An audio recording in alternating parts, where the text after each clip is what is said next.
noches. Buenas noches. Listo, padre, es todo suyo. Adelante. Gracias. Buenas noches a todos. Em, Buenas pues vamos a continuar. Buenas noches, padre.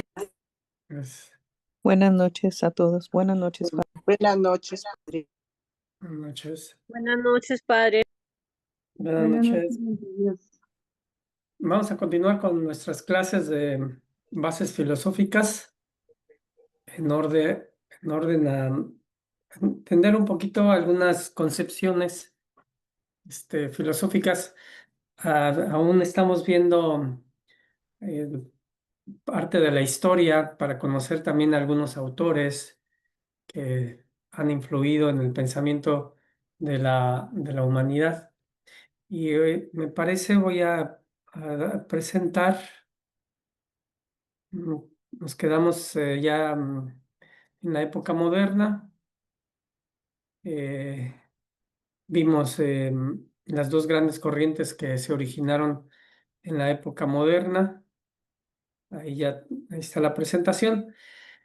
Eh, y bueno, pues hablábamos del racionalismo, que son aquellos que dicen que únicamente podemos conocer a través de la razón, y el empirismo, son aquellos que dicen que conocemos a través de los sentidos. Y así tenemos algunos racionalistas como Descartes, que es el padre del racionalismo, Malebranche, Baruch Spinoza, Leibniz. Em, Entre los empiristas tenemos también hablábamos, ¿verdad?, de Francis Bacon, de John Locke, de Berkeley y de Hume, como aquellos que profesaban que únicamente podemos conocer a través de los sentidos y descalificaban la razón. Y nos quedamos aquí un poquito con Kant. Kant, aunque él dice que no lo es, pero está puesto como los racionalistas.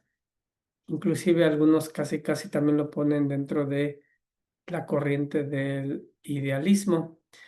Kant tiene una obra muy importante que es la Crítica de la Razón Pura, en la cual él habla, pues hace una crítica así, de hecho por eso se llama así su obra, hace una crítica a la razón.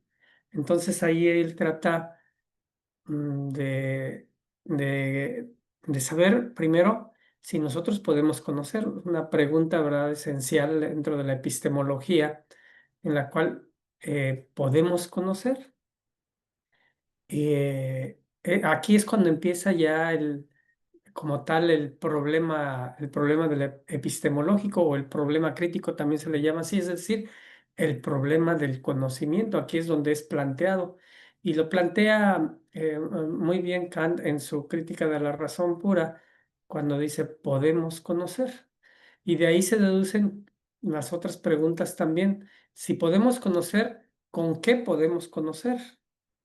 Y por último es, ¿qué podemos conocer? Entonces, estas tres preguntas serían la cuestionante para el conocimiento. Y de eso trata la epistemología, de tratar de resolver este cuestionamiento. Sin duda, nosotros damos por hecho que conocemos, pero si nos ponemos a pensar un poquito, em, pues no siempre conocemos, muchas veces nos hemos equivocado, hemos tomado como verdadero aquello que no lo era, y hemos tomado como falso aquello que era verdadero. Entonces, aquí es donde nos cuestionamos, y hasta entonces, ¿qué podemos conocer y hasta dónde podemos conocer? ¿Con qué conocemos y si con lo que conocemos realmente es válido para el conocimiento, ¿no? Y entonces, en todo esto se centra pues la epistemología. Kant llegó a decir que nosotros podemos conocer lo que se encuentra en el espacio y en el tiempo, pero lo que está fuera del espacio y del tiempo no lo podemos llegar a conocer, y saca una disquisición obviamente muy lógica y también muy profunda para poder sostenerse sobre esto. Y llega a la conclusión de que el entendimiento humano no tiene alcance metafísico. Solamente podemos conocer lo que se encuentra en el espacio y en el tiempo por las formas a priori de la sensibilidad. Entonces, si nosotros no tenemos un alcance metafísico para conocer, eso significa que no podemos conocer nada que sea metafísico. Y resulta que Dios está en el ámbito de la metafísica. Por lo tanto, nosotros, dice Kant, no podemos tener conocimiento de Dios. Kant no está negando que Dios exista. Él solamente dice que no lo podemos conocer porque está en el ámbito metafísico. Eh, Siendo así, entonces, pues nosotros estamos como negados al conocimiento de Dios. Aquí inmediatamente la iglesia, ¿verdad? Le contestó a Kant, reflexionó sobre eso y le dijo, no, sí, sí tenemos alcance metafísico. Claro que sí podemos nosotros conocer metafísicamente a Dios y tenemos la capacidad de conocer a Dios. Entonces, bueno, pues es una cuestión, ¿verdad?, que se ha dado de mucha reflexión epistemológica, una obra muy bonita de San Juan Pablo II que se llama Fe y Razón, ¿verdad?, que trata de unir la fe y la razón. Ahí trata también este problema epistemológico sobre el conocimiento y las diferentes corrientes epistemológicas que se han dado, y él trata de darles también solución. Entonces, bueno, pues Kant fue lo que dijo, y eso que Kant era un hombre muy religioso, pertenecía a una secta protestante que era la pietista, y entonces él cumplía mucho, mucho, lo que le marcaba, ¿verdad? Su fe, era muy cumplidor de su fe. Lo único que dijo fue que no podíamos conocer a Dios. Esta cuestión de que Dios existe, pero no lo podemos conocer, se le llama agnosticismo. Es un agnosticismo religioso. Entonces, agnosticismo es que no podemos nosotros llegar a conocer algo, ¿no? ¿Cuál es el aporte? Kant tuvo gran aporte también, ¿verdad?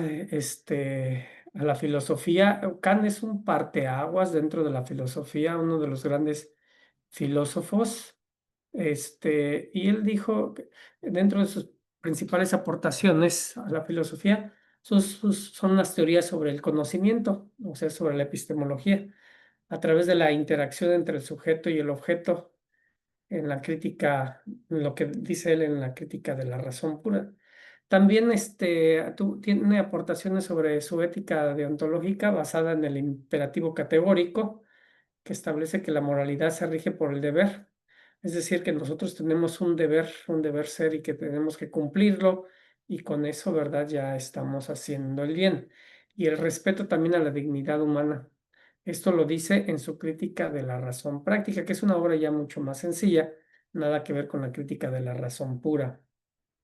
Habla de algunas ideas sobre estética, sobre la bondad, sobre la belleza, sobre la política, la educación, que sentaron las bases para el pensamiento moderno al defender la autonomía del sujeto y la necesidad del progreso moral y social. Sí, efectivamente, nada más que su ética, pues es una ética, al final, una ética relativista, donde todo se centra en el sujeto y al final quien hace la verdad es el sujeto, y esto es algo muy peligroso. La verdad no la hace el sujeto. El sujeto que conoce, o sea, nosotros, ¿verdad? Eh, des- em, Descubrimos la verdad en las cosas. Entonces, podemos captar la verdad en las cosas, pero nosotros no hacemos la verdad. No porque yo piense algo significa que aquello ya exista, o porque piense que sea verdadero forzosamente sea verdadero. Es algo en lo que nosotros, fíjense, todavía en la actualidad estamos nosotros batallando con esas cosas. Eh, Algunos dicen que con esta cuestión de la ideología del género, y digo, pues cada quien estará influenciado o tendrá sus propios argumentos, pero eh, no porque yo piense que sea, siendo hombre, que sea mujer, ya por eso soy mujer, ¿no? O sea, vámonos a la realidad. Vámonos a la realidad de qué fue, con qué nos dotó a cada uno de nosotros la naturaleza, y de ahí partimos para decir si somos hombres o somos mujeres. Lo trágico es cuando Hemos llegado a decir, pues ni hombre ni mujer, sino que lo vas a decidir después. O sea, estamos viviendo una locura total en esta cuestión, un relativismo. Recuerden que el relativismo es que cada quien tiene su propia verdad. Un relativismo terrible en la actualidad. Entonces hoy tal parece que cada quien puede hacer una realidad diferente, ¿no? Inclusive hay algunos que ni se sienten ni como hombres ni como mujeres, ¿no? No sé si son los no binarios o no, no entiendo muchas cosas de esas, pero o que se creen, o algunos hasta se creen animales, se creen perros, se creen pájaros, se creen gatos. Wow, cosa terrible. No, no somos ni perros ni somos gatos, y no porque nos creamos significa que lo somos. Nosotros, nuestra realidad marca una cosa y eso es la realidad. Y la realidad, hablando en esta cuestión, no la podemos cambiar. Yo soy hombre, no puedo cambiar la realidad. Aunque un hombre se haga la operación para transformarse, según él, en mujer, se meta hormonas, le cambie la voz, crezca del pecho, etcétera, de todos modos el cuerpo seguirá funcionando como hombre. Inmediatamente que le quiten las hormonas femeninas, actuarán las hormonas masculinas y entonces le volverá a salir la barba y volverá a cambiar la voz, porque rige la realidad. La realidad es esa. Se quiso transformar la realidad, pero la realidad allí no se puede cambiar. La realidad nos marca que solamente existen, por ejemplo, dos sexos. No, no hay un tercer sexo, por más que le busquen, no lo hay. Entonces, em, es difícil, pues, ¿verdad? Que muchos entiendan esta situación porque no atienden a la realidad, sino viven lo que sería en aquel tiempo un idealismo, es decir, porque yo pienso las cosas, entonces tienen que existir. Por ahí ustedes habrán visto una película que se llamaba Matrix, ¿verdad? Matrix, en la cual se creaba un mundo, la Matrix creaba un mundo ficticio, pero en realidad los hombres estaban como en una cápsula siendo como baterías para la Matrix, ¿no?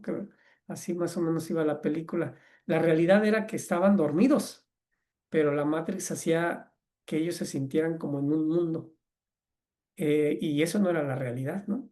Era lo mismo que hablaba Platón, eso es algo platónico, eso, el mundo ideal y el mundo sensible. ¿Cuál es el mundo ideal? La realidad. Entonces, sí, oye, muchos tratan a querer llegar a este idealismo de decir, porque yo lo pienso. Decía el mismo Kant, ¿no? A pesar de que tiene una ética así, pero decía, este, que 100 taleros de plata, o, o, un- o más bien, un gancho dibujado en la pared no puede sostener una cadena, ¿no? Así de fácil. O sea, el gancho de la pared en la pared es es algo ideal, si ustedes quieren, es una idea que está allí, pero no es algo real. Por lo tanto, no podemos sostener nosotros una cadena allí. Y es algo, ¿verdad?, de lo que actualmente nosotros vivimos. Bueno, después de Kant, y de muchas peripecias, ¿verdad?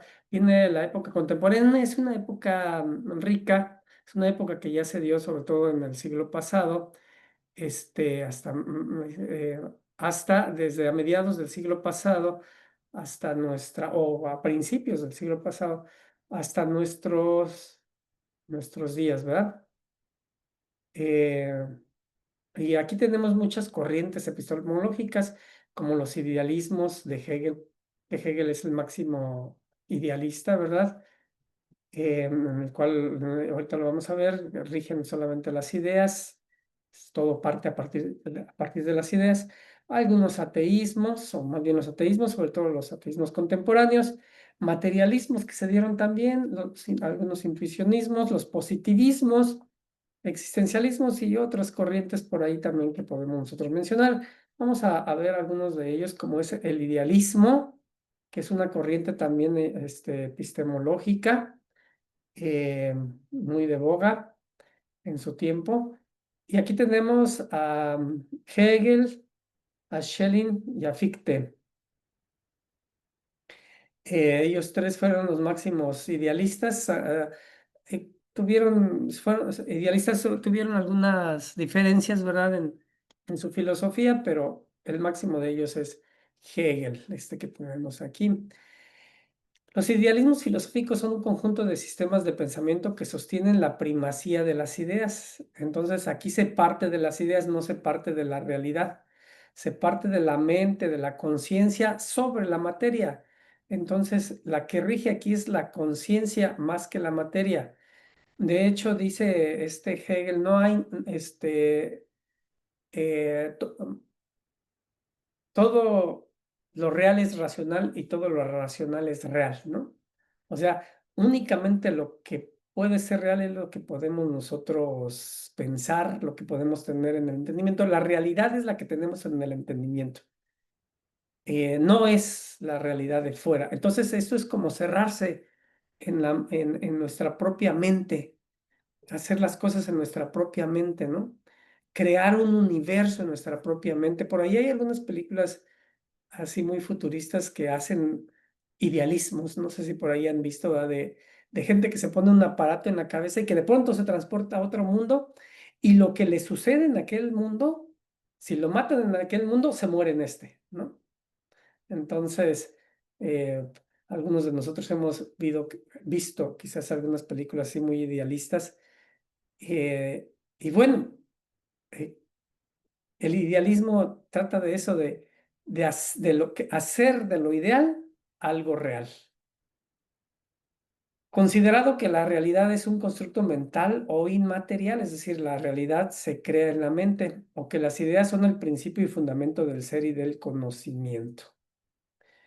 Esta postura se opone al materialismo, que postula que la materia es lo primordial. Aquí lo primordial son las ideas, las ideas. Entonces, sí, cuando hay mucha gente, ¿verdad? Que es idealista, que porque piensa una cosa, cree que esa cosa ya es una realidad, ¿no? Es una realidad. Estos son los tres principales. Y ese es el idealismo. También otra corriente que se dio muy fuerte, ¿verdad? En la época, en esta época contemporánea. Según nosotros estamos ahorita en la época contemporánea, pero hay muchos ya coinciden que estamos ya en un cambio de época. Yo creo que ustedes también por ahí dicen, estamos en un cambio de época. Y algunos dicen, estamos en una época de cambios, ¿no? Más bien. Y ahí hacen un juego de palabras y de discursos, pero para decir que estamos como en una transición y estamos pasando a otra época que quién sabe cómo se llamará posmodernismo, se llamará, quién sabe cómo le llamen. Posteriormente ya a lo mejor a nosotros no nos toca porque estamos en esta transición por todos estos cambios que se están dando de manera tan rápida en el pensamiento, en el vivir, en el hacer, como fue en la época cuando se cambió ustedes recordarán que lo vimos de la época medieval a la época moderna, había una etapa de transición que fue el Renacimiento o el humanismo, ¿verdad?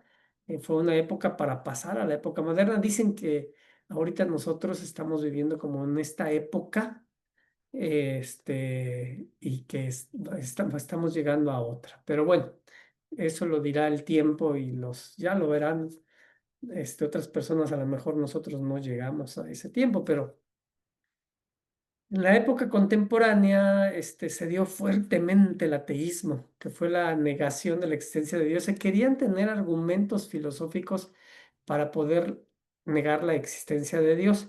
A eso se le llama un ateísmo positivo, en el cual se buscan estos argumentos. Pero por más que se le buscaban, siempre son paralogismos, que se quieren tomar como fundamento, es decir, cosas que parecen lógicas, pero que al final no son verdaderas, algunas peticiones de principio, etcétera, para poder fundamentar lo que es el ateísmo. El ateísmo es la negación de la existencia de Dios, y entre los autores más, más reconocidos tenemos a Feuerbach, Ludwig Feuerbach, tenemos a Karl Marx. Son considerados los padres del ateísmo filosófico moderno. Y otros como Bertrand Russell, Jean-Paul Sartre, Albert Camus y Friedrich Nietzsche. En realidad el ateísmo no es que se haya dado con ellos. El ateísmo fue todo un proceso que se dio desde la época, al finales de la época medieval, cuando hubo algo que se llamó el problema de los universales, es decir, realmente nosotros podemos conocer las esencias de las cosas, realmente existen los universales. Los universales son pues el conjunto de todos los seres, ¿verdad? De alguna clase, alguna especie, por la cual nosotros los llamamos así. Por ejemplo, el universal de los humanos es la humanidad. Cuando decimos humanidad, nos referimos a todos los seres humanos. Por eso decimos, la humanidad sufre, ¿no? Entonces estamos diciendo, toda la humanidad sufre, todos los seres humanos sufren, ¿no? Hablar de lo blanco será la blanqueidad, ¿no? La blanqueidad. Aquí la pregunta era, ¿realmente la humanidad existe o existe cada ser humano? Y esa fue una reflexión profunda. ¿Alguien ha visto la humanidad? ¿Alguien ha tocado la humanidad? ¿Alguien ha escuchado a la humanidad? No, no, porque no podemos decir, aquí está la humanidad, ya vi a la humanidad, ya toqué a la humanidad. No, toqué a un ser humano, escuché a un ser humano, le hablé a un ser humano, pero no a la humanidad. Entonces de allí surgieron, como Guillermo de Ockham al final de la época medieval, empezando en la etapa del Renacimiento, la moderna, y dijo, no existen los universales. Lo que existe es un ser humano. No existe la blanqueidad, lo que existe es una cosa que es blanca, otra cosa que es blanca, otra cosa. Es decir, existe lo particular y lo concreto, pero no existe la blanqueidad, no existe la humanidad. Eso es un invento que nosotros pues hemos sacado, nos hemos puesto de acuerdo, pero no. Y de allí se parte no existen como tal casi, no existen las esencias, porque cuando nosotros hablamos, y ahorita vamos a hablar también de lo que es una esencia, ¿verdad? Vamos a entrar a estas cuestiones metafísicas, pero cuando hablamos de las cosas, entonces dice Guillermo de Ockham, son flatus vocis, es decir, son solamente emisiones de voz, solamente emisiones de voz. Cuando yo digo perro, pues es una emisión de voz, pero no va más allá. Es decir, no voy a la esencia de perro, simplemente voy a nombrarlo y ya. ¿Qué sucede con esto? Y después vino, ¿cómo se une este pensamiento con lo de la religión para el ateísmo? Es que en ese tiempo, en el siglo XVI, pues también viene Martín Lutero. Y Martín Lutero toma estas ideas de Guillermo de Ockham y dice, tiene razón. Es decir, no podemos nosotros hablar de lo universal, no podemos hablar de lo necesario, tenemos que hablar de lo particular y de lo concreto. Esto es reducir el pensamiento humano únicamente a lo sensible. Si únicamente voy a ver lo particular y lo concreto, entonces significa que lo único que voy a conocer es aquello que percibo con los sentidos. Y lo único que percibo con los sentidos es la materia. Ya desde ahí se empieza a asomar el ateísmo, porque para el ateísmo el único ser que existe es la materia, no existe más. Para el ateísmo no existe nada metafísico, por lo tanto, no existe Dios, no existen los ángeles, no existe absolutamente nada que no esté, como lo decía muchos años después, lo diría Kant, en el espacio y en el tiempo. Entonces, de allí ya empieza levemente a abrirse, ¿verdad? La puerta para el ateísmo, la puerta para el ateísmo. Entonces, podemos conocer únicamente lo particular y lo concreto, no podemos conocer lo universal y lo necesario, es decir, no podemos conocer, pues, los universales, No existen, es más, no existen. No podemos conocer, ya posteriormente, vendrá Kant y dirá, no podemos conocer lo metafísico. No habla de ateísmo, Kant, pero dice, no podemos conocer lo metafísico. O sea, no podemos conocer a Dios. Por eso la iglesia ahí saltó, ¿no? Después viene algo que se llama positivismo, que ahorita lo vamos a ver, y dice, lo único que podemos conocer es aquello que puede ser experimentado. Y lo que puede ser experimentado es aquello que es perceptible por nuestros sentidos. Por lo tanto, lo único que existe, dice el positivismo, es lo que sigue el método científico y que puede ser aplicado al método científico. Eso es lo único que existe. Porque nosotros no podemos hacer experimentos con los ángeles, con cosas divinas, con la metafísica. Entonces vean cómo aquí el positivismo dice, si eso hay algo que no pueda ser experimentable, no existe. Resulta que Dios no es experimentable. Por lo tanto, Dios no existe. O sea, se fue cocinando poco a poco el ateísmo hasta que llegamos a la época contemporánea para que después vengan los autores y digan, Dios no existe, viva el hombre, ¿no? Y el hombre es una pasión inútil. Y arranquemos de Dios de los corazones de los hombres, ¿no? Y todo este tipo de cosas. Si Dios no existe, todo está permitido, dijo Dostoyevsky, ¿no? Entonces,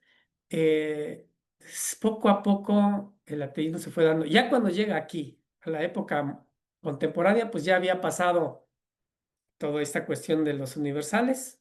Ya había pasado lo del empirismo que nos lleva también a un ateísmo. Ya había pasado todo lo de Kant que dijo que no podemos conocer a Dios. Estaba lo del positivismo. Bueno, aunque surgió un poquito, ya también ya estaba en boga. Y pues llegan estos y dicen, no, Dios no existe. La religión es el opio de los pueblos y todo este tipo de cosas, ¿no? Y con esto se hace también un materialismo. Materialismo que el padre del materialismo es también Karl Marx. Bueno, existe actualmente un ateísmo diferente al ateísmo positivo. El ateísmo positivo es aquel que trata de argumentar de que Dios no existe, pero existe un ateísmo práctico y es el más peligroso y ese es el que estamos viviendo. El ateísmo práctico es saber que Dios no existe, pero saber que Dios existe, ese es el ateísmo práctico. Saber que Dios existe, pero vivir como si no existiera. Y para muestra, muchísimos botones y también muchas cosas en nuestra vida, ¿no? Que nosotros decimos creer en Dios, pero a veces actuamos como si no creyéramos en Él, ¿no? Gente que dice creer en Dios, que bautiza a sus hijos, que los lleva a la primera comunión, pero que extorsiona, que mata, que levanta, que secuestra, que roba, políticos que comulgan, pero que tienen empobrecido al pueblo y que se enriquecen del pueblo. Eso es un ateísmo práctico. Y ese es del que nos tenemos que cuidar porque ese ateísmo es peligrosísimo, peligrosísimo. Ya el ateísmo positivo lo dejamos allá en los años 60, allá en los años 60, 70, el que se decía ateo era así como, wow, una persona muy intelectual, ¿no? Y algunos se llamaban ateos porque pues, querían ser como intelectuales, porque ya había surgido por allá también el Che Guevara y después todo lo de Cuba y el socialismo y el comunismo y que venían todo y la Guerra Fría. Actualmente alguien se dice ateo y va, está bien, ¿no? Algunos hasta decimos, no, ateos no existen porque tienes que creer en algo, tienes que creer en algo, tienes que tener un absoluto. Si tu absoluto no es Dios, entonces tu absoluto será tu papá, será tu mamá, serán tus hijos, será tu carrera, será el dinero, será la fama, será el vestir bien, serán tus estudios, serán tus logros académicos, será lo que sea. Aunque esos absolutos son relativos y esos absolutos se acaban, se terminan y después tienes que conseguir otro absoluto en donde fincarte. son absolutos que pasan. El único absoluto es Dios y ese absoluto no cambia. Así que para que alguien sea ateo, pues será, sus absolutos puede ser hasta lo altruismo, ¿verdad? Hasta ser muy humanitario, pero pues eso se acaba. El único absoluto realmente es Dios, no hay más, ¿no? Y ese es el que, en el que nos debemos de fincar y ese es el que nos asegura una existencia eterna. Los demás no nos aseguran una existencia eterna. Después viene el materialismo también, ¿verdad? Con Carlos Marx y Federico Engels. El materialismo, en un sentido filosófico, es la doctrina que postula que todo en el universo es materia. Ya estamos en un ateísmo también, ¿verdad? Y por eso inmediatamente Carlos Marx y Federico Engels, Feuerbach, todos ellos caen en un ateísmo. Son materialistas también. Y el materialismo surge en contra de un idealismo. Si el idealismo decía que lo máximo eran las ideas, entonces el materialismo trata de abajarse nuevamente. Lo que pasa es que con el idealismo eran ya tan grandes, ¿verdad? Era ya la diosa razón, como se había dicho en la época antigua. Entonces ya era todo la razón. eh, y, y, eh, eh, y todo partía de la razón. Entonces, los autores quisieron nuevamente bajar a la realidad. Vámonos nuevamente a la realidad. Aquí lo bajaron desde el materialismo, otros lo bajan desde el humanismo también. Pero el materialismo, entonces, es esta doctrina que postula que todo en el universo es materia y que las ideas, la conciencia y la realidad son manifestaciones de una evolución. Es una materia en evolución, ¿no? Ya también todo esto parte de Hegel, que veía que el ser evolucionaba. Sostiene que la materia es la realidad primaria, o sea, es lo primero, la realidad, y que todo lo que existe, incluyendo el pensamiento y la conciencia, provienen de la materia y sus interacciones, ¿no? Como si la materia tuviera pensamiento, pero pues no, la materia no piensa a sí misma, la materia no se crea a sí misma, ¿no? Decimos, la crean, decíamos ahí, una ley de la materia y de la energía. La materia y la energía no se crean ni se destruyen, solo se transforman, ¿no? Busca explicar los fenómenos naturales y la existencia a través de las propiedades y de las leyes de la materia y algunos de los representantes, pues ya los tenemos, Carlos Marx y Federico Engels. Sí, pegó mucho esto hasta nuestros días, ¿verdad? Nosotros lo vivimos actualmente. Otra corriente es esta. Qué interesante es esta porque los que somos latinos, la mayoría de los latinos, incluyendo Brasil y franceses, estuvimos y estamos muy influenciados por el positivismo que surgió en Francia con Augusto Comte. El positivismo filosófico sostiene que el único conocimiento auténtico es el científico, basado en la observación y en la experiencia a través del método científico. O sea, aquí ya todo lo van a reducir a la ciencia. Estamos ya a finales del siglo XIX y todo el siglo XX fue de positivismo en países como, obviamente, Francia. Recordemos que México estaba bien influenciado a principios del siglo XX por Francia. De hecho, hasta para los que conocen México, y digo México porque México fue de mucha influencia en esta cuestión para después para América Latina. Eh, y también Brasil. Brasil fue influenciado terriblemente también por el positivismo. Los que conocemos un poco México, pues hasta toda la piedra, el mármol con el cual se hizo Bellas Artes fue llevado desde Francia hasta México. O sea, es increíble ese Palacio de Bellas Artes y la historia que contiene, ¿no? Y muchas otras cosas también fueron llevadas de Francia a México, se quería como que hacer un México francés en aquel tiempo, ¿verdad? Con Porfirio Díaz, que al último, cuando surgió ya la revolución y fue desterrado Porfirio Díaz, pues ¿a dónde se fue? A Francia. Y allá se fue a morir, ¿verdad? Este dictador. En fin, ¿qué fue lo que pasó? Y ahorita les platico un poco de historia.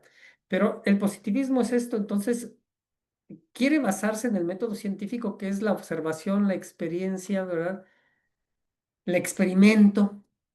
Rechaza la metafísica, las ideas a priori, las especulaciones, centrándose en los hechos, es decir, en la experiencia y las leyes que rigen la naturaleza para reconstruir la sociedad y promover el progreso humano. O sea, lo que se buscaba era un progreso humano.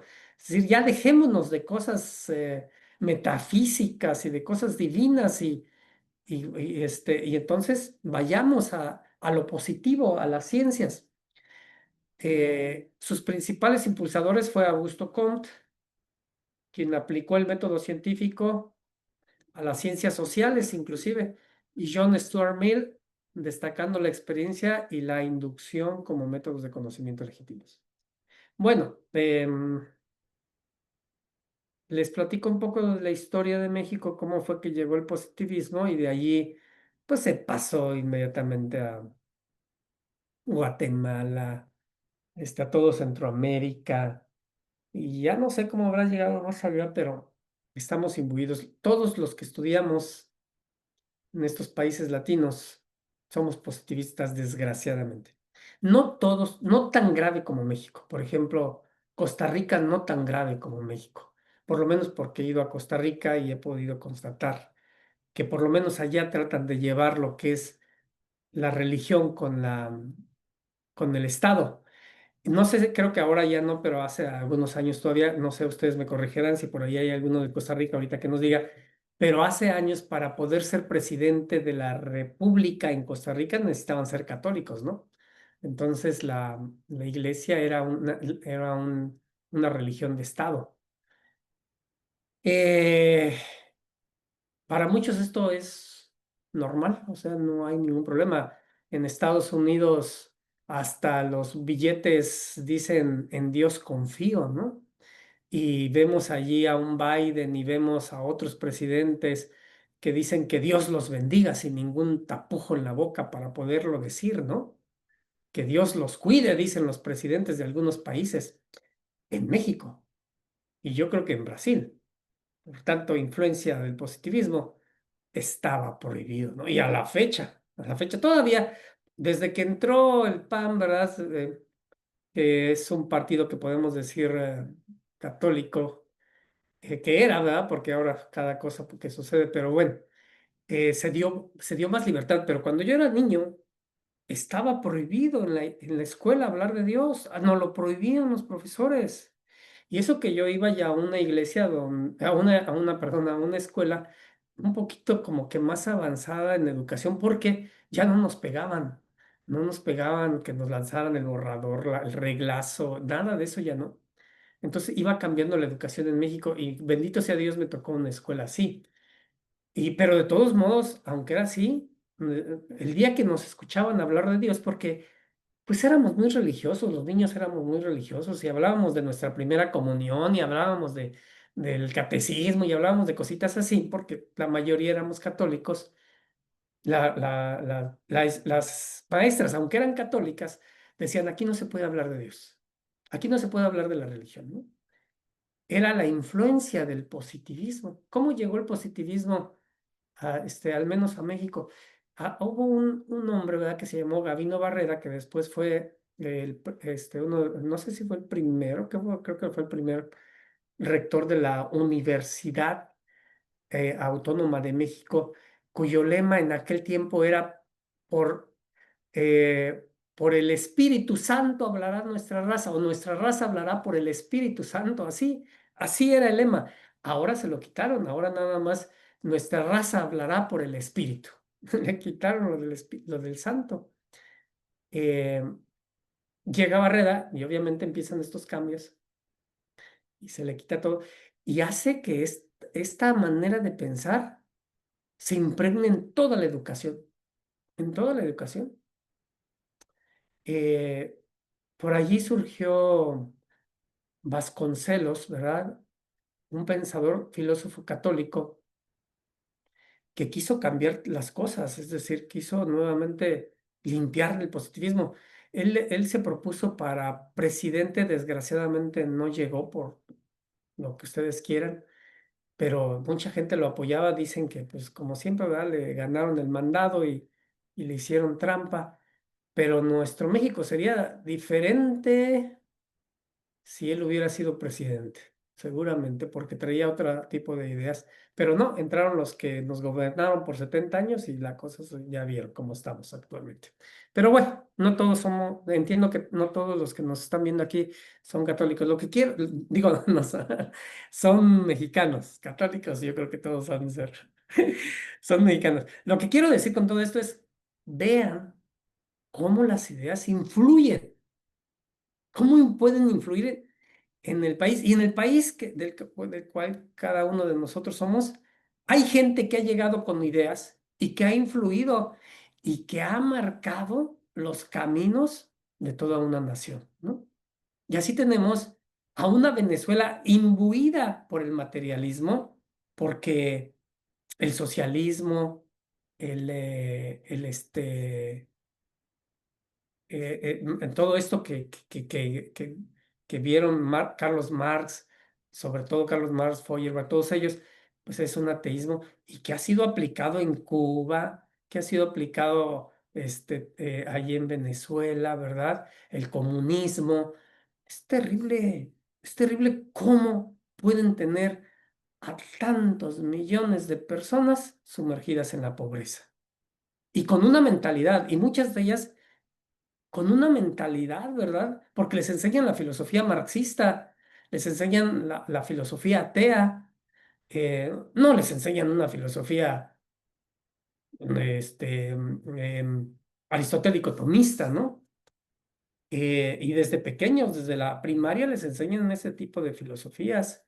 Y entonces toman a sus héroes ateos, a sus héroes comunistas. Hay que tener mucho cuidado, queridos hermanos. Cuando se propongan los gobernantes, hay que saber qué tipo de pensamiento tienen, qué corriente es la que ellos traen. Traen un positivismo, traen un materialismo, traen un consumismo o traen un socialismo, un comunismo. ¿Qué es lo que traen? ¿No? Un capitalismo exagerado. De eso es lo que nosotros tenemos que checar. Sí, a veces nos hace falta tanto pensar antes de llevar a alguien al poder, ¿verdad? A alguien al poder.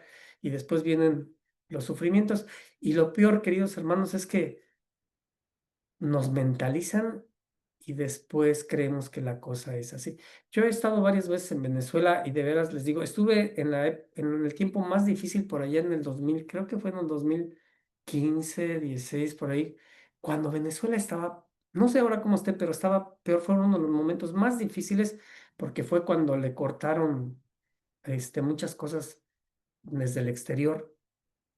Y yo les comentaba a los chicos, eh, no se acostumbran, en los retiros de jóvenes, no se acostumbran a vivir así porque la vida no es así. No es que el gobierno te esté dando, no es que el gobierno te esté regalando y que tú le tengas que agradecer al gobierno, no es así la vida. La vida es trabajar, la vida es sacar adelante un país con tu trabajo, con tu esfuerzo, no es estar estirando la mano para que el gobierno te dé. Eso es muy peligroso porque al rato si tú no alabas al gobierno, si tú no sostienes al gobierno, ya no te da nada. Y esa es la amenaza.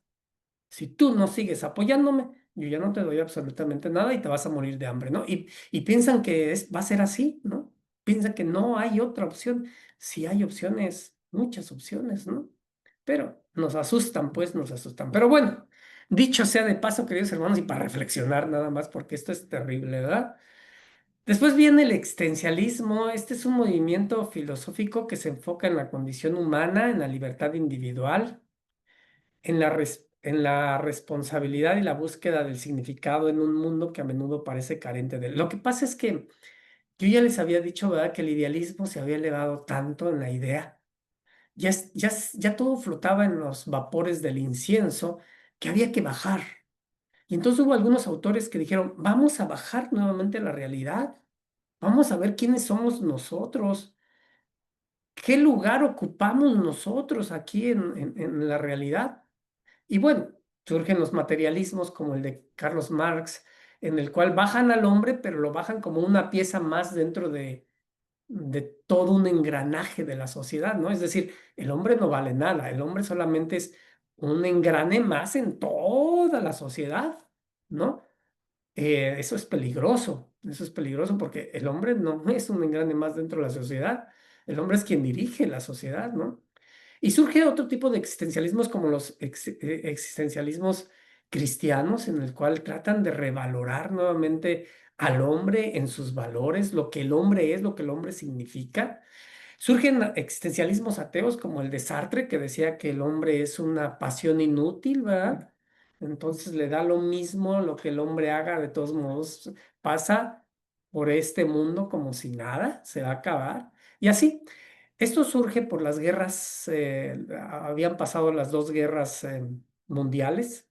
Imagínense cuál era pues, el ánimo de la humanidad, era de decepción, era de haber visto tanta desgracia. Y entonces fue nuevamente como recuperarse al hombre y decir, ¿quiénes somos nosotros? Y así surgen estos existencialismos. Y tenemos a Kierkegaard, que es un existencialismo cristiano, sí, pero es un existencialismo un poco de lucha entre la fe y la razón, un existencialismo agónico de decir, la razón me dice que Dios no existe, pero el corazón sí me dice que Dios existe, no es una lucha así como algunos de nosotros podemos decir, por la razón dudo de que Dios exista, pero el corazón me dice que Dios existe. Por la fe y el corazón creo en Dios. Ay, no hay que creer así, hermanos, porque eso es una fe muy débil, una fe que fácilmente se va a romper, se va a quebrar. Por la razón tenemos que creer también que Dios existe y estar convencidos de que Dios existe, y el corazón y la razón y la fe nos dicen que Dios existe, ¿no? Un existencialismo como el de Nietzsche y el de Jean-Paul Sartre, que es un existencialismo ateo, igual que el de Albert Camus, que es una existencialismo del absurdo, donde dice no tiene sentido vivir, la existencia no tiene sentido, ¿no? De Simón de Beauvoir, algo así, ¿verdad? Perdón por la pronunciación. Y tenemos otros tipos de existencialismo, el de Martin Heidegger, ya más elaborado, más interesante, o existencialismos cristianos como el de Gabriel Marcel, en el cual pues ya habla sobre la existencia, pero una existencia cristiana, ¿no? Una existencia cristiana. Y un existencialismo de Karl Jasper, aunque él no fue creyente, pero pues desde los valores también. Entonces es un revoltijo aquí, pero es un recuperar nuevamente al ser humano. Con eso terminamos toda la historia de la filosofía. Recuerden, son 4 etapas de la historia de la filosofía. La etapa antigua, recordemos a los 3 grandes, Sócrates, Platón, Aristóteles.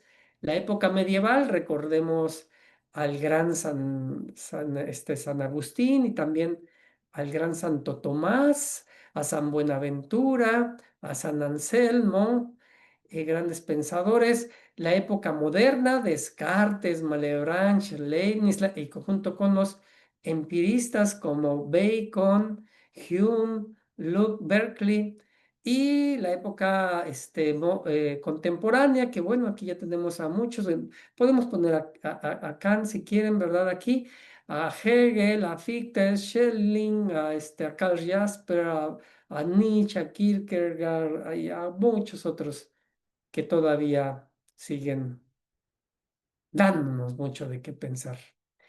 Hasta este momento, bueno, esa es la mitad de la clase. Vamos para algunas dudas sobre esto, algún comentario, si no, para continuar con el siguiente capítulo. Abrimos los micrófonos por si tienen alguna duda.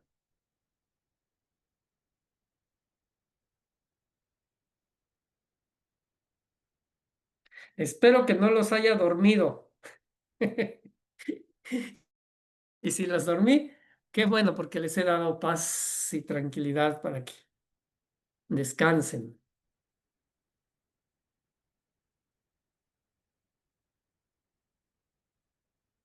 Fíjense que ya me cambiaron de residencia. Hablando, ¿verdad? Ahora ya no vivo en donde antes vivía, ahora vivo más lejos. Y aquí son 2 horas. Antes era la misma hora de ustedes. Aquí son 2 horas adelante. Así que para mí son las 10 de la noche y para ustedes son las 8 de la noche. Entonces, sí, yo andaba preguntando Oh, porque estoy todo desconectado y decía, ay, ¿a qué horas es la clase y cómo tengo que ver? No me vaya a equivocar. Pero ya le entendí. Muy bien, ¿tienen alguna duda? Eduardo, Padre, buenas noches. ¿Cómo buenas está? noches. Bien, gracias a Dios. Oiga, usted que estuvo de misión en Venezuela, ¿la teología de la liberación allá también se seguía escuchando como se sigue escuchando aquí en México? Yo solamente fui de visita a las misiones, me tocaba ser visitador de misiones en aquel tiempo y me tocó ir, por lo menos 3 veces fui a Venezuela. No tuve así tiempo como para adentrarme ya en cómo estaba el gobierno ya en su educación así de lleno. Sí, sí me enteré de algunas cosas, pero que la teología de la liberación se viera en Venezuela, mira, yo digo que no, los tienen tan reprimidos que no da tiempo como para ese tipo de teologías o de filosofías, ¿no? Y los tienen bien cuidaditos a los sacerdotes. Sí, ¿verdad? Sí hay gente que está vigilando, pues, que hablan, que dicen y toda esta cuestión, ¿no? Con el hecho de decirte que hablando con un chico que estaba en la secundaria y les preguntaba cuáles eran sus materias, por ejemplo, a ellos les quitaron el inglés, el idioma inglés para ponerles el idioma de señas que ya no tenían que aprender inglés, ahora el idioma de señas, porque había muchas personas que no oían y entonces que ayudarles, cosas que dices, ¿qué onda? Y después también les quitaron algunas materias como las matemáticas, etcétera, y obviamente algunas materias, y les metieron materias como especie de brujería. Allá creo que había un que le dicen el negro, no sé qué, pero que les metieron también materia de brujería. No sé si hay alguien de Venezuela que nos pudiera más bien decir eso. Yo solamente fui así como de pasadita y de eso me enteré. Bueno, sí, Padre, Marisol. una pregunta rapidita. Edith Stein, ¿de qué grupo en qué grupo quedaría? Esta Edith Stein, Sí, sí, perdone. sí, ella es de la fenomenología, se le llama así, de la fenomenología, pero su filosofía es sobre las esencias, sobre conocer, ¿verdad? Sobre la realidad de las esencias, pero se le dice que ella es fenomenóloga, Muchas gracias, Padre. aunque ella tiene sus obras espirituales, que también se pueden ser leídas, sí con influencia de la filosofía, pero también tienen sus obras intelectuales, espirituales, perdón. Padre. Gracias, Padre. Bueno, si no hay más dudas, voy a dejarles de compartir la pantalla para compartir otra pantalla. Y vamos a entrar de lleno a una materia que es la materia de la metafísica. La metafísica, ya les había comentado, es como el corazón de la filosofía. Una, una buena metafísica nos lleva a una buena reflexión, una metafísica adecuada. Una mala metafísica pues nos va a llevar a concepciones erradas sobre la realidad. ¿Y cuál sería una buena metafísica? Pues la que sacó Aristóteles, ¿verdad? Partiendo de allí, partiremos de Aristóteles, que es la metafísica que todo el mundo toma, pero desde, pues desde las concepciones aristotélicas y por ahí algunas concepciones tomasianas también. Y partimos de allí para poder después conocer la realidad. Entonces, la metafísica es el tercer grado de abstracción, ¿verdad? Ya estamos en un tercer grado de abstracción y va a ser elevarnos un poquito, a echar a nuestra mente a pensar un poquito más allá sobre las cosas, porque a veces estamos tan acostumbrados a las cosas que hemos llegado a la conclusión que solamente lo que vemos es lo que existe, lo que tocamos es lo que existe, lo que puedo sentir con mis sentidos es lo que existe, ¿no?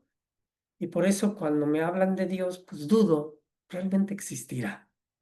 Y eso nos falta entonces una dimensión metafísica para poder decir, claro que existen las cosas metafísicas. Claro que hay cosas que están fuera del espacio y del tiempo y que están en nosotros mismos, ¿verdad? Y descubrimos nuestro propio espíritu como algo que realmente existe. Aquel que dice que Dios no existe, está echando por tierra también su naturaleza humana, se está quedando únicamente con lo puro material, con las cosas materiales y con su naturaleza material. O sea, está dividiendo su naturaleza. ¿Y cómo es posible que haya cosas que a través de la mente, ¿verdad?, podamos ver que en nuestro ser hay un espíritu y que nos neguemos a verlo, únicamente viendo lo espiritual, lo material? Quien niega a Dios, niega todo lo espiritual. Entonces, quien niega a Dios, ya no hay razón de ser, no hay razón de seguir, no hay razón de existencia porque no hay un más allá, no hay un para qué, no hay un por qué, no hay sentido de la existencia, porque quien niega a Dios está negando que haya un más allá. Y esto es trágico para el hombre porque nos convertimos entonces, pues sí, en una pieza más, como decían los mecanicistas, ¿verdad? Los materialistas, en una pieza más del universo que te vas a morir y te cambian por otro y listo. ¿Quién se acuerda de ti? Ya nadie, ¿no? Sin embargo, los que creemos en Dios, claro que tenemos un espíritu que aspiramos que llegue a la presencia de Dios y llegarán nosotros, ¿verdad? Espíritu y cuerpo, una persona espiritual, un cuerpo espiritualizado o un espíritu encarnado es lo que nosotros tenemos y con eso llegaremos entonces a ver a Dios. A través de la metafísica, pues nos daremos cuenta que existe eso realmente, que que existe algo más allá de las cosas que nosotros a veces captamos con la inteligencia, pero que no nos damos cuenta. O que captándolo lo negamos, ¿no? Y decimos, no, no es así. Pero bueno, pues vamos a pasar, les voy a compartir entonces,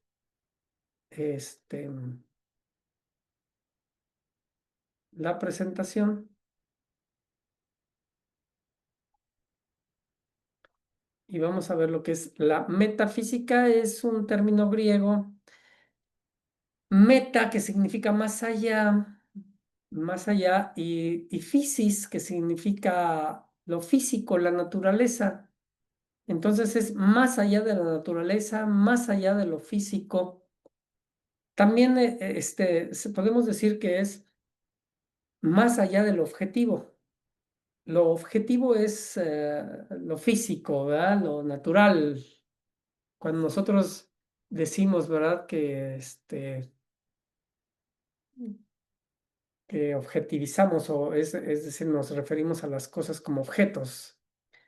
Entonces, metafísica, no sé si ya les había comentado, ¿verdad? Que esta metafisis surge porque en el siglo I, Andrónico de Rodas estaba acomodando su biblioteca, una gran biblioteca, y tenía un alumno que le estaba acomodando los libros. Y entonces el alumno estaba acomodando los de Aristóteles y vio la, la física de Aristóteles, que en realidad es filosofía de la naturaleza de Aristóteles, y que trata de puras cosas físicas, pero hablando metafísicamente de ellas, pero al fin de puros cuerpos, de los cuerpos físicos, de los entes físicos. Y entonces después ya había acomodado los de la física, y de pronto agarró el libro de metafísica de Aristóteles y lo vio y dijo, ah, chirrones, ¿y esto dónde va? Porque no habla de cosas físicas, no habla del tiempo, de los vientos, no habla de biología, no habla de ética, no habla de política, no habla de la física. Entonces le preguntó a su maestro Andrónico, le dijo, oiga, ¿y este libro dónde va? ¿Dónde lo pongo? Y ya Andrónico de Rodas le dijo, ponlos después de los de física. Entonces en griego es metafísica. Ponlos en la metafísica, más allá de los de física, ¿no? Y de ahí dicen que surgió esta cuestión de la metafísica. Diferentes nombres que le dan a la metafísica. Aristóteles la llama la filosofía primera, o sea, la filosofía de todas las filosofías, la filosofía por la cual tenemos que empezar, ya que considera las primeras causas y principios de toda la realidad. ¿Por qué nosotros vamos a estudiar la metafísica? ¿Por qué ustedes tienen que tener algunos conceptos metafísicos? Porque en todo el estudio de la teología pues van a haber cuestiones metafísicas. Yo creo que, no sé si en en la otra materia que llevaron, aunque fue cuestiones que se las dio la madre Coco de la Sagrada Escritura, ya empezaron a ver lo del ser, ¿no? Pero cuando lleven Cristología, por ejemplo, ahí es mucho de metafísica. Y entonces les van a hablar del ser, les van a hablar de la esencia, y les van a hablar de la sustancia. Y entonces ustedes ya más o menos tienen que manejar, ¿verdad? Cuando hablen del ser, bueno, ya entiendo. Pero a lo mejor les van a hablar de los entes, claro que les van a hablar de los entes. Cuando les digan los entes finitos y el ente infinito, ¿no? ¿Quién es el ente infinito y por qué le dicen ente? ¿Y por qué infinito, no? También. Entonces, bueno, la filosofía te explica eso, qué es un ente y qué significa la infinitud, porque cuando nosotros vamos a misa, muchas veces utilizan términos muy filosóficos, ¿no? Cuando dicen, cuando es la solemnidad por ejemplo, de la transubstanciación, hablan de una única sustancia, ¿no? Allá. Y varias veces también lo mencionan en algunos prefacios, tú siendo la única sustancia. ¿Qué significa eso? Substancia. Bueno, ustedes ya van a poder saber, entiendo que es una sustancia. Sustancia no es cosa, no es la única cosa, ¿no? Porque algunos dijeron, ¿qué es la única sustancia? Pues la única cosa, no, no es la única cosa, ¿no? Entonces, la única, cuando también por ahí después en algunas oraciones decimos esencia perfecta o esencia infinita, ¿no? Esencia, ¿qué es la esencia? ¿No? Cuando decimos, eres perfecto en tu esencia, ¿qué es la perfección y qué es la esencia? Entonces, todos esos son términos filosóficos que bueno, los logramos captar con nuestra inteligencia. La gente lo capta con la inteligencia, ¿no? Capta qué es la perfección, aunque no te pueda dar una definición correcta de lo que es la perfección. Capta lo que es la inmensidad, aunque no te pueda dar una definición correcta de lo que es la inmensidad, ¿no? Y decimos, Dios es inmenso, pero yo te pregunto, ¿qué es ser inmenso? Y Dios es eterno, ¿qué es eterno, no? Dios es infinito, ¿qué es infinito? Dios es la bondad plena, ¿qué es la bondad y qué es la plenitud?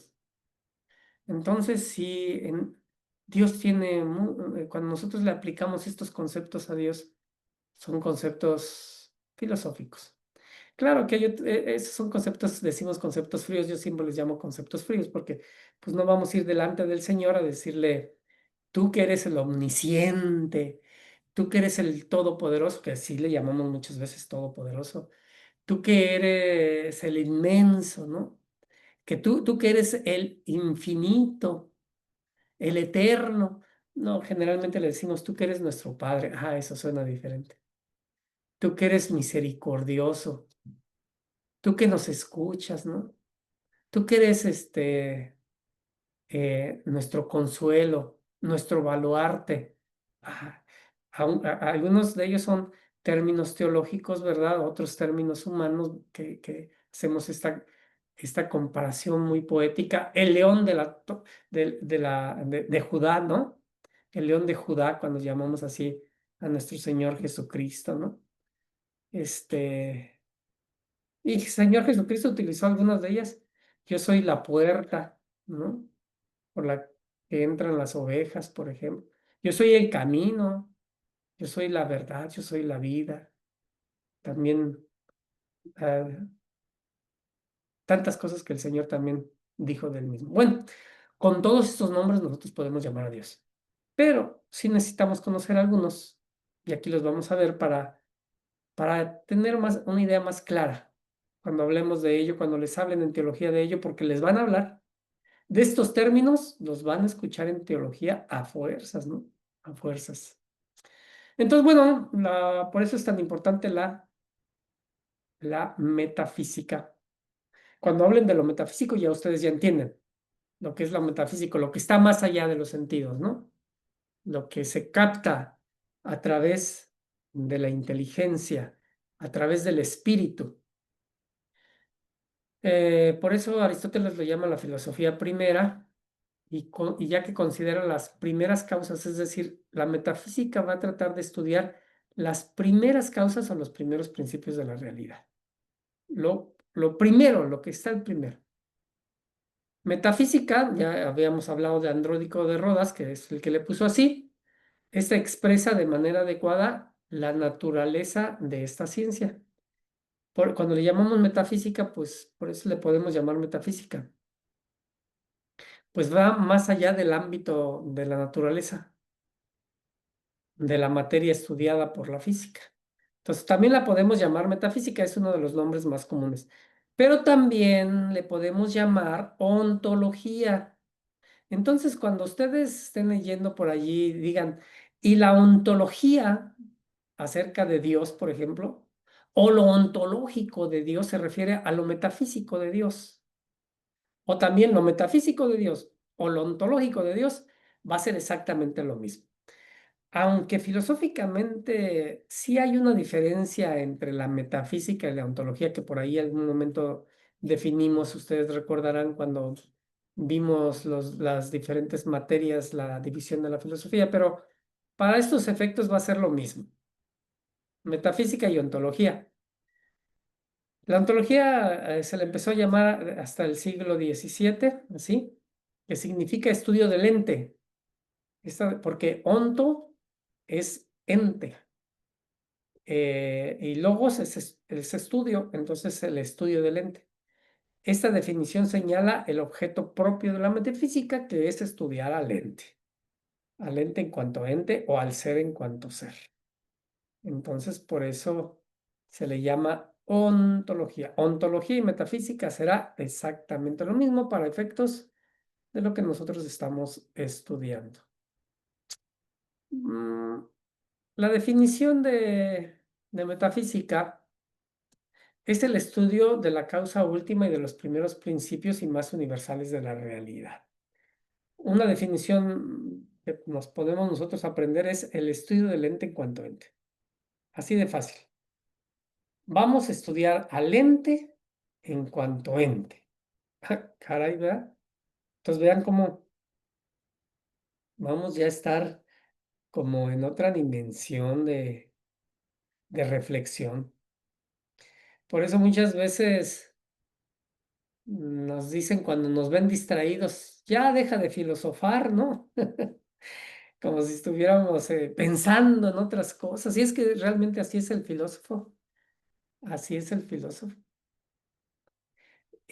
Aristides, creo que es Aristides el que... Ah, no, Aristófanes en su obra de las nubes, una obra de teatro, se burló de Tales de Mileto, porque Tales de Mileto era el filósofo. Y entonces él se burló de él diciendo que era el hombre que por andar pensando en otras cosas se cayó en un hoyo, ¿no? Y así se burlaban de él, pero era el hombre que pensaba, el hombre que reflexionaba. Y también se burla de él diciendo que por andar pensando en las cosas con la vista en el cielo, traía la boca abierta mientras los pájaros le hacían sus heces en la boca, ¿no? Le dejaban caer su excremento en la boca. Y entonces así se burlaban del filósofo, de Tales de Mileto. Es que era un filósofo. Y los filósofos son así, reflexionan y reflexionan y piensan. Claro, en nosotros, dice por ahí un filósofo, en el interior de cada hombre habita un filósofo, y eso sí es cierto. Todos filosofamos, todos, porque todos usamos la razón, todos reflexionamos, pensamos sobre lo pensado. Claro que sí somos filósofos. Podemos discernir, saber, ¿verdad? Reflexionar sobre qué más nos conviene ya es filosofar. Pensar sobre una cosa es filosofar, ¿no? Entonces, todos filosofamos. Claro que si utilizamos un método, somos sistemáticos al momento de filosofar, estudiamos, vamos a filosofar de mejor manera. En cuanto a el ente y el ser, algo habíamos dicho antes, pero vamos a explicarlo aquí. Primero vamos a ver lo que es el ente. El ente es lo que es. Cualquier cosa que tiene ser, eso es el ente, que tiene ser. Ustedes ven a su alrededor, ¿qué cosas tienen ser? Todo lo que estás viendo tiene ser. La computadora que tienes ahí enfrente tiene ser. El lápiz con el que estás escribiendo tiene ser. La mesa en la que estás escribiendo tiene ser. La persona que está a tu lado, si hay alguien, tiene ser. La ropa que tienes tiene ser. Tú tú eres un ser, ¿verdad? Eres un ente que tiene ser. O sea, son todas las cosas que son entes todas las cosas. Un caballo, una silla, un elefante, un pájaro, un borrador. Al decir caballo indicamos una naturaleza determinada o un modo de ser. Entonces, vean, hay muchos entes a tu alrededor, pero no puedes llamarlo ente sin más. A veces nosotros decimos, pásame la cosa. Realmente nos estamos refiriendo a un ente. Pásame la cosa. Y tú de pronto dices, ¿qué cosa? Esa cosa que está ahí arriba y ya ves, y ya la tomas. Y a pesar de que no te dijeron qué cosa, y a lo mejor ni sabes qué cosa es, pero sabes que aquello es un ente. Es un ente, ¿no? Dice aquí, al decir caballo indicamos una naturaleza determinada o un modo de ser. Y al decir ente, señalamos la realidad de que el caballo es. ¿Cómo está esto? Cuando yo digo, pásame la cosa, entonces sé que aquello tiene ser. Ese ente tiene ser, de manera que tú lo puedes ver, lo puedes tocar, puedes ir por él sin ningún problema y lo vas a agarrar y se lo vas a llevar. Pero esa cosa tiene nombre. Esa cosa tiene nombre y hay que llamarla por su cosa, perdón, por su nombre. Entonces, es una libreta. A veces no decimos pásame esa cosa como refiriéndonos al ente que tiene ser. Nos referimos a lo que es, a lo que es. Aquello que hace que una cosa sea lo que es. Y entonces nos referimos a algo que vamos a llamar esencia. Las cosas las llamamos por su esencia. Y entonces le decimos, pásame la libreta. Y allí entendemos que hay un ente que tiene ser y que es una libreta. Imagínense si no entendiéramos las esencias, nos confundiríamos porque no sabríamos qué cosa es. O lo que no puede ser, ente sin ser. No puede haber un ente sin ser. Forzosamente, todo ente tiene ser. Y el ser forzosamente está en un ente, forzosamente, están unidos. Ustedes podrán decir, pero es lo mismo. No, no es lo mismo. Y ahorita lo vamos a explicar. El ente es el que tiene ser y el ser es el que actualiza al ente. El ser lo hace ser, ¿no? Bueno, la palabra ente proviene del latín, que viene de ens entis. Es el participio del verbo ser, del verbo esse en latín. Por ejemplo, el participio del verbo oyente, del que oye, perdón, es el oyente. El oyente. El participio del verbo del que estudia es estudiante. Es estudiante. Y voy a meterme en este rollo, ¿verdad? Que muchos dicen que no sé qué, pero el participio del que preside es presidente, no presidenta. Entonces, pues así termina el latín, ¿no? Y viendo así la connotación, pues tendría que a las mujeres que presiden deberían de ser presidentes. Pero ahora con esta cuestión de que tanto se va tanta cosa, no hay que quitarle, no hay que quitarle y entonces las vamos a llamar así. Pero bueno, cada quien su rollo. Por ello, es ente, termina en ente, oyente, presidente, ahí bueno, ante también viene de allí, estudiante del que estudia, y todo lo que termina en ente viene de allí, es un participio, el participio es aquel que está actuando en ese momento, ¿verdad? Está haciendo la acción de una manera indeterminada. Entonces, de allí viene el ente. Ente, entonces, y es del verbo ser, sería el que está haciendo, ¿no? Por eso lo llamamos ente, el que tiene ser, porque para ser necesitas tener ser. Esto de la filosofía a veces es como que tú dices, como que dicen muchas cosas revueltas. Hablando ahora del ser, esto fue el ente.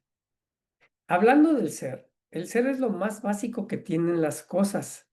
Es condición primera de la que dependen todas las demás, es decir, sin ser no hay entes. Lo primero es el ser. que hace ser al ente.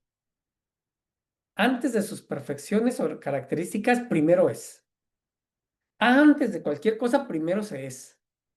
Después ya se es algo. Entonces, se tiene el ser ente y lo que es este ente. El ser es el objeto fundamental de estudio de la metafísica y es el acto del ente. Gracias al ser, el ente está actualizado. Acto significa filosóficamente significa perfección, es decir, el ser perfecciona al ente. El ser perfecciona al ente.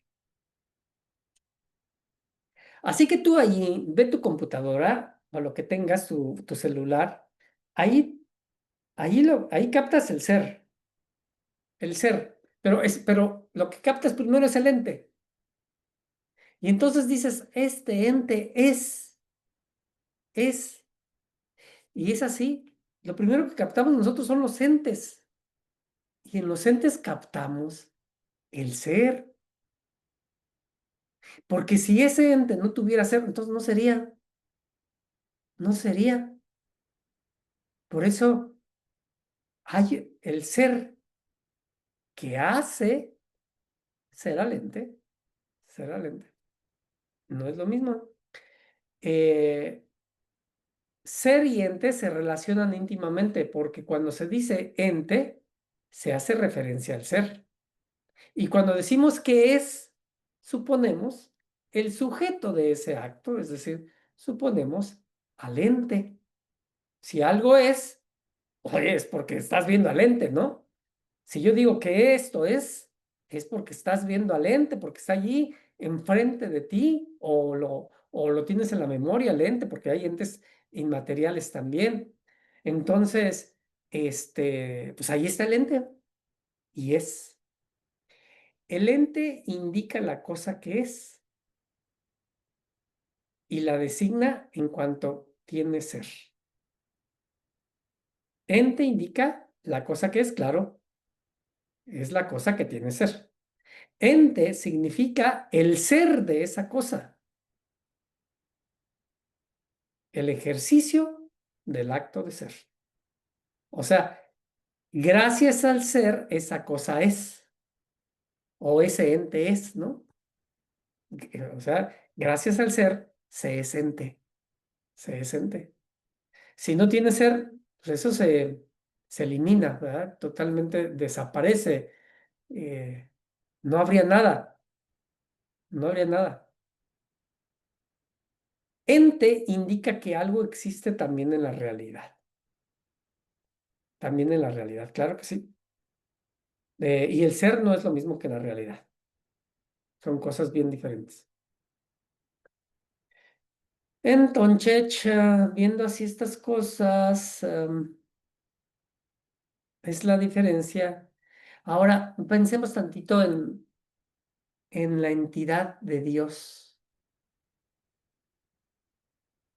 ¿Dios tiene ser?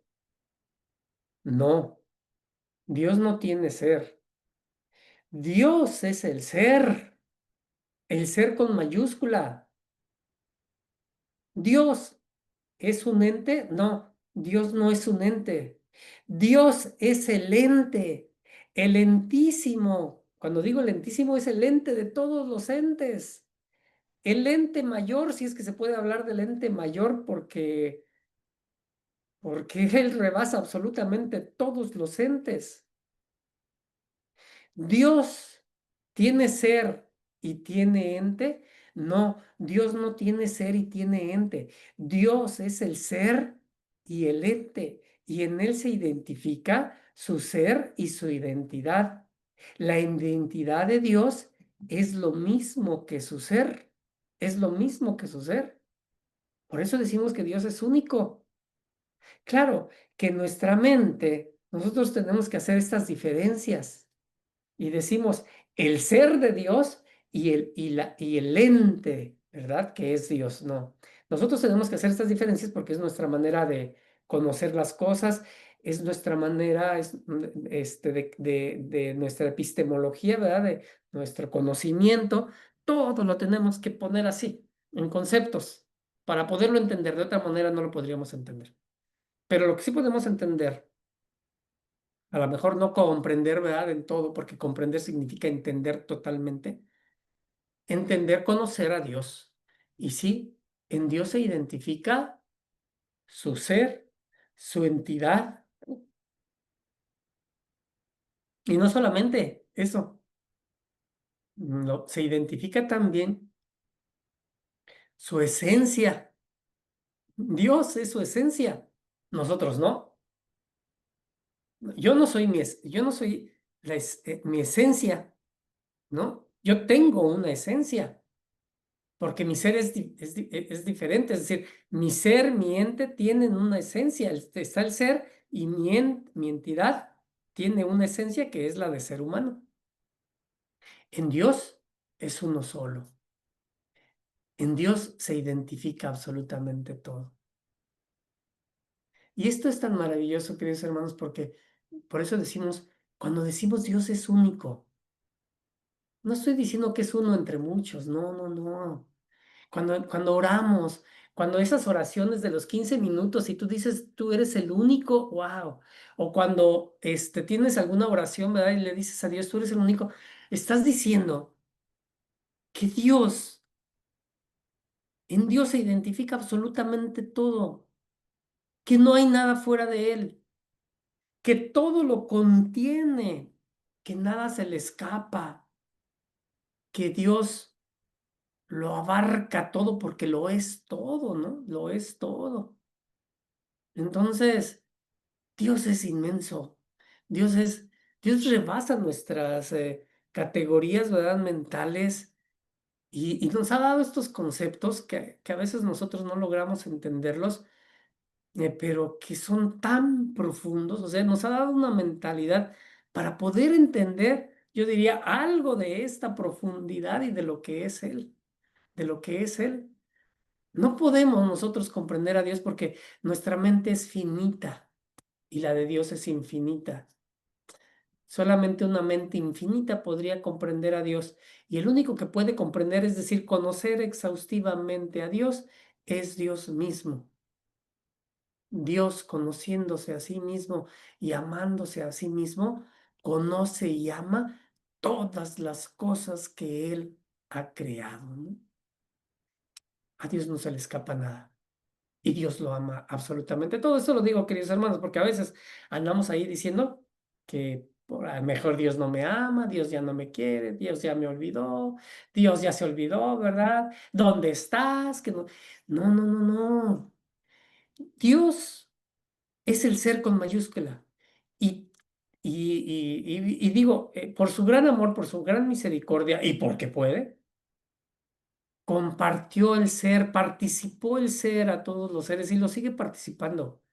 Nos participó este ser que nosotros tenemos, es un ser que viene de Dios, procede desde Dios. Y sí, nosotros no somos dioses, pero es un ser participado de Dios. Por eso dice la Sagrada Escritura, imagen y semejanza de Dios. Cuando dice la Sagrada Escritura, los hizo imagen y semejanza de Dios, significa participó el ser a nosotros y nos hizo semejantes a Él, porque tenemos este ser divino de Él, ¿no? Divino de Él. Y nos dio esta entidad que es material y que tiene por nombre ser humano, ser humano. Entonces, Dios está en ti porque tienes el ser. La única manera en que Dios no estuviera en ti sería que Dios te quitara el ser. Pero si Dios te quita el ser, te aniquilas, te haces nada, desapareces. Y déjame decirte una cosa, Dios nunca quita el ser. Una vez que lo da para siempre a los seres racionales, a los seres que Él ama. Por eso algunos me han llegado a preguntar, Padre, ¿Por qué Dios no acaba con el demonio y nos evitamos de todos problemas y todos nos vamos al cielo, hombre? El demonio que quiere destruir la obra de Dios, porque Dios no quiere quitar el ser. No es que no pueda. Dios sí puede acabar con el demonio y Dios le puede quitar el demonio, el ser al demonio y hacer que se haga nada. No, no lo quita porque lo ama, a pesar de lo que es. Dios lo ama. A nosotros Dios no nos puede quitar el ser porque nos ama.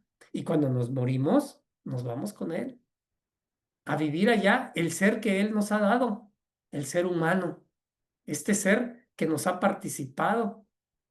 Y ahí estaremos con Él. Entonces, el ser con mayúscula, el ser que no ha necesitado otro ser para ser, sería absurdo. El ser del cual dependen todos los demás seres finitos que somos todos nosotros y todas las cosas que son, todo lo que son. Por eso, este es, ¿verdad? El ser de Dios. Digo, me desvío un poquito, pero aprovechando la ocasión de la grandeza del ser de Dios. Por eso, tanto respeto, tanta devoción a nuestro Dios que debemos nosotros de tener, porque seres que no merecíamos que Dios compartiera, que Dios participara su ser con nosotros y que nos hiciera semejantes a Él. Por eso tenemos esta gran dignidad de ser seres humanos y de ahí la responsabilidad de responderle a Dios y de tratar de ser lo que Él quiere que nosotros seamos, ¿no? Gente con dignidad, verdaderos hijos de Dios. Em, el ente indica la cosa que es y la designa en cuanto que tiene ser, ya lo dijimos. Ente, esto ya lo dijimos, ¿verdad? Todo esto ya lo dijimos. Pasamos a la siguiente. Nada más para aclarar, cuando tengan por ahí, se enfrenten a estas cuestiones, ¿verdad? ¿Qué es un ente real y qué es un ente de razón? Un ente real, perdón.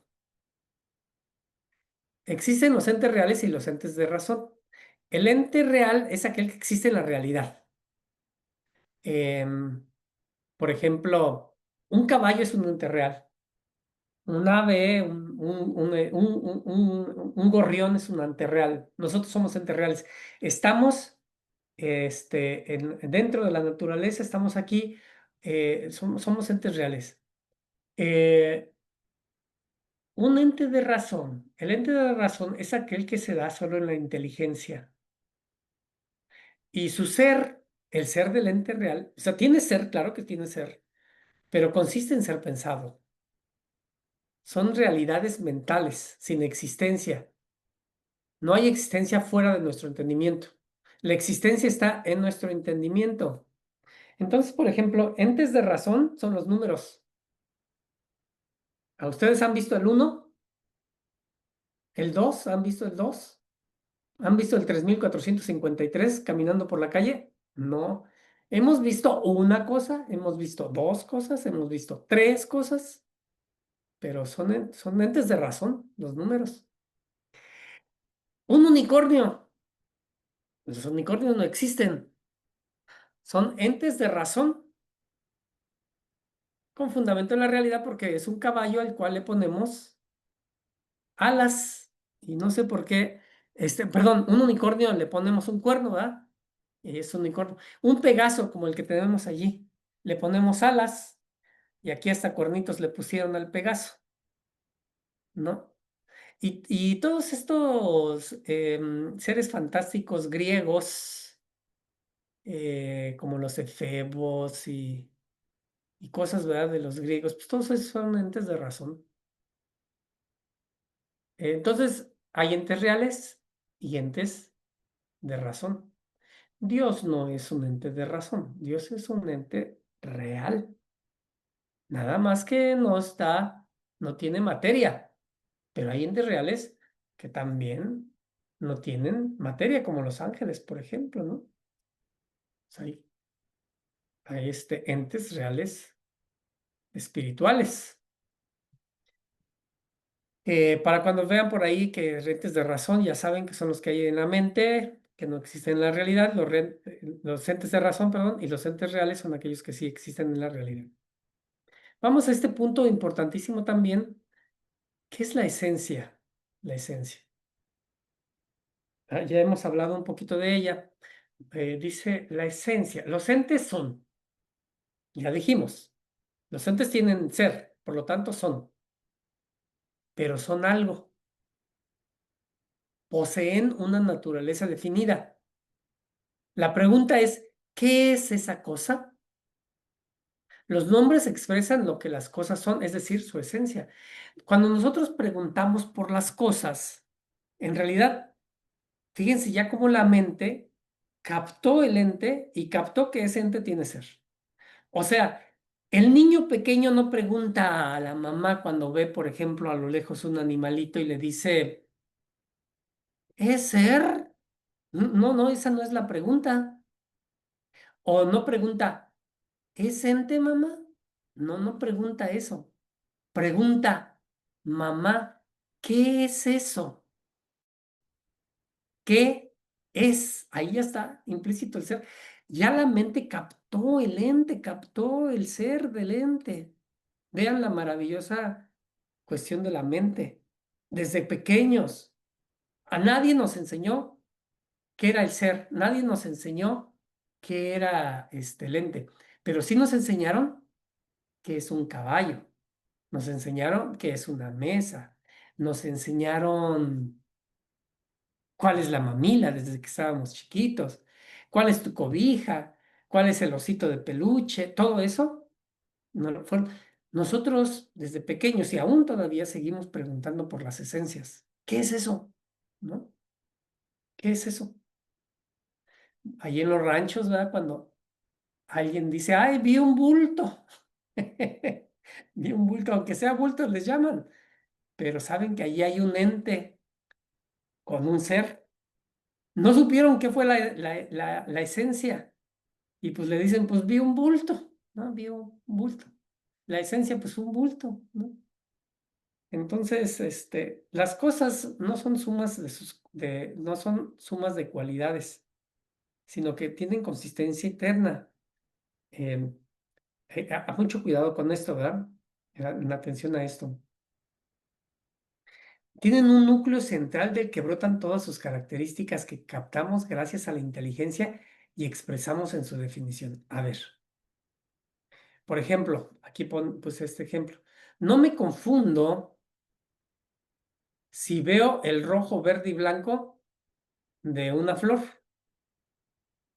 Perdón por poner este ejemplo, pero como esta clase también la daba en los seminarios, más bien aquí doy parte de esas clases, ¿verdad? Porque allá se da un poco más amplia, pero aquí como la daba en México, bueno, pues puse la bandera de México, rojo, verde y blanco, ¿verdad?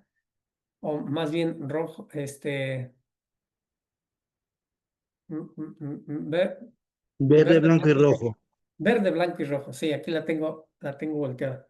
Pero es que como aquí hablaba de una flor, hay flores que que están, por ejemplo, una rosa que, ya ven que hay ahora rosas, le dicen en mi rancho jaspeaditas, que tienen varios colores, ¿verdad? Que puede ser rojo y blanco, por ejemplo, que está entre rojo y blanco, que sus pétalos y su tallo es verde.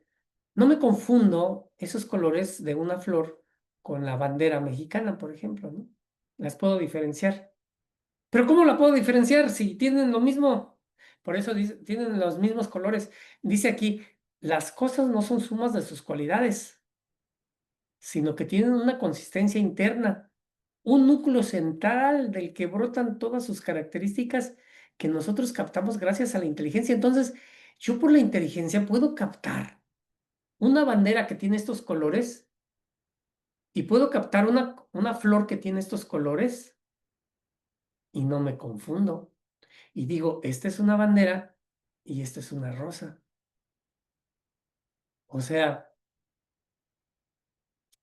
puedo, estas características captadas y la manera en cómo están unidas, me dicen, esto es una bandera, no te confundas, y esto es una rosa, no te confundas. ¿Qué es lo que yo estoy captando allí? Estoy captando la esencia, lo que es. Una esencia, aquí dice, determina el modo de ser. Y preguntamos, ¿qué es? ¿Un gato? Determina un modo de ser. O sea, nosotros llamamos a las cosas por su esencia, pero descubrimos el ente y el ser. Cuando no sabemos lo que es, preguntamos, pero o le ponemos algo. Vi una sombra, ¿no? Pero ya le pusiste algo. No supiste qué fue, pero viste una sombra. Vi como un animal, vi como un nahual, ¿no? Un nahual es aquel como un hombre animal. O sea, no sabes qué fue, pero bueno. Pero captaste el ser y captaste te falta saber cuál es la esencia. Una definición de esencia, y a ver, dejen ver y con eso terminamos, sí, porque después es el ser. Una definición de esencia, la esencia es aquello que hace que una cosa sea lo que es. Aquello que hace que una cosa sea lo que es. O sea, por lo que nosotros lo vamos a nombrar, ¿no? Implica el modo de ser. Y nosotros lo nombramos con nuestras palabras, con nuestras palabras. Es decir, con un concepto. Lo nombramos con un concepto en el cual utilizamos palabras, ¿verdad? Por eso decimos que las palabras significan el concepto. Si yo digo perro, las palabras es perro, pero significa, ¿verdad? La esencia. Claro que cuando yo nombro las cosas, estoy nombrando la esencia. Estoy nombrando, una esencia es universal. Eh, Hace rato ya les hablé de los universales. Aquí viene el problema de los universales. Los universales, el que no acepta los universales como Guillermo de Ockham y todos los demás que después dieron al ateísmo y es donde se abre el ateísmo. La entrada al ateísmo es decir, no, no existen las esencias. Lo que existe es que nos pusimos de acuerdo para llamarlo perro y todos lo llamamos perro. Y en Estados Unidos se pusieron de acuerdo para llamarlo dog y todos le llaman dog, ¿no? Ya. Entonces, no. Llamarlo perro, me refiero a la esencia. Y en Estados Unidos que lo llamen dog, entonces también se refieren a la esencia. Punto. Nos estamos refiriendo a la misma esencia. Y gracias a eso nos entendemos. Porque si no, no nos podríamos entender si no hubiera esencia. Pero los que están en contra de eso dicen, no, las esencias no existen y solamente es una manera de ponernos de acuerdo. Y por eso decía Guillermo de Ockham, flatus vocis, son puras emisiones de voz que no tienen sentido. No, sí tienen sentido. Cuando nos referimos y decimos que es un caballo, nos estamos refiriendo a la esencia de caballo y me refiero a aquello que tiene ser, que es un ente y que además es caballo. Si no, imagínense cuando nos refiramos a Dios. Entonces, claro, desde aquí ya viene el sinsentido de Dios.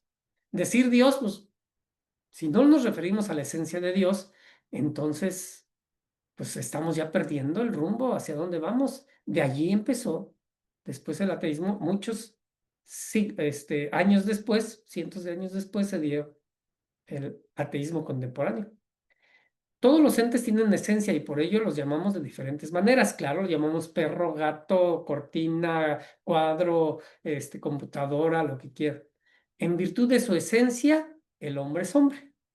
Nosotros somos hombres porque tenemos la esencia de hombre, del ser humano. El ser y la esencia son dos aspectos necesarios en cualquier realidad existente. O sea, toda realidad forzosamente tiene ser y tiene esencia y puede tener un ente material o un ente inmaterial. Pero esa es la realidad. Toda la realidad forzosamente tiene ser y esencia. No le puede faltar esto. ¿Dudas, comentarios? Con esto terminamos hasta aquí. Nos quedamos. Para el siguiente vamos a ver algo sobre el ser Muy bien, adelante, Marisela. Padre, un ente inmaterial sería el unicornio. Ese es un ente, sí, es un ente de razón, por lo tanto es un ente inmaterial, pero es un ente de razón que no tiene consistencia en la realidad. Decimos no es objetivo, no está en la realidad, solamente está en la mente. Y sí, sería inmaterial. Gracias, Padre. Padre, buenas noches. Buenas noches. Sí, refiriéndose al hombre como ente y ser, sería el ente es la materia y el ser sería la sustancia que es el alma, Ente y ser. Y me dices que la materia sería el hombre, el hombre, el cuerpo físico, la materia. la materia, sí, el ente.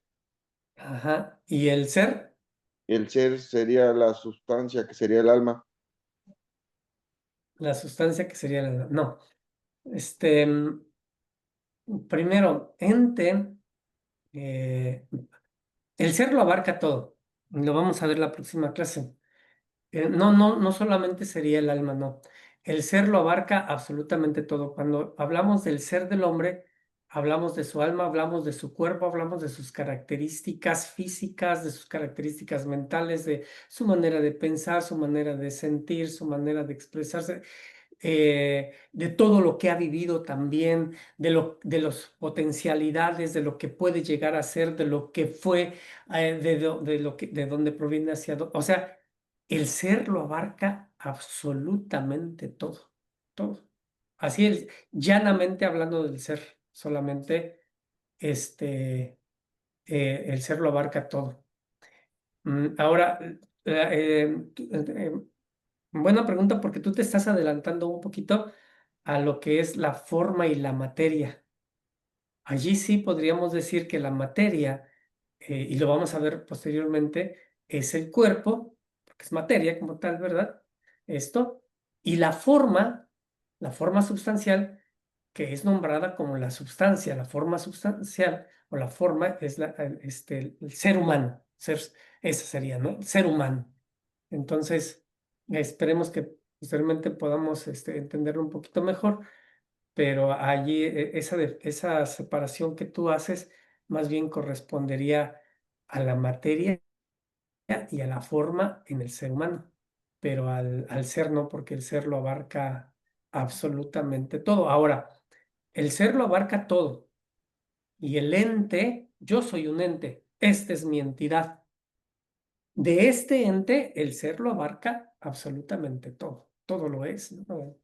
El ser, al ser no se le escapa nada, nada del ente. Está presente en todo el ente, en todo el ente. Espero que haya quedado resuelta la duda. sí, bien, muy bien, gracias, padre, sí me quedó claro, gracias. Padre, yo tengo otra pregunta. Sí, ¿Los ángeles y arcángeles son entes reales o entes de razón? son entes reales porque existen. eh, Nosotros, por nuestra fe, y además porque siendo un poco racional, o sea, reflexionando un poco, pues decimos, primero por la fe, ¿verdad? Porque no lo dice ahí que hay ángeles. Los que creemos, creemos en los ángeles. Segundo, porque también Dios no se va a limitar únicamente a crear puros entes físicos, ¿no? O sea, sería reducir a Dios. Dios puede crear entes físicos, entes no físicos, entes espirituales, y quién sabe si exista otro tipo de dimensión, ¿verdad? Que el Señor, nuestro Dios, pueda crear, es infinito. Los ángeles son entes reales, nada más que no son entes materiales, son entes espirituales. Ok. Gracias, Padre. ¿Alguna otra pregunta? Si no, pues ya concluimos porque ya es la hora de que se vayan a descansar los que ya es de noche. Gracias. Dios le bendiga. Sí, que Dios los bendiga. Nos vemos Gracias, la Padre. próxima clase. De Que Dios los razón. bendiga. Que descansen, hermanitos. Hasta luego. Gracias, feliz noche, Dios les bendiga. Buenas Gracias, noches. Padre. Hasta luego. Bendiciones. Descansen. Feliz noche. Hasta el martes, si Dios es servido. Hasta luego a todos. Buenas Dios Padre. Gracias, Padre. Feliz noche para todos.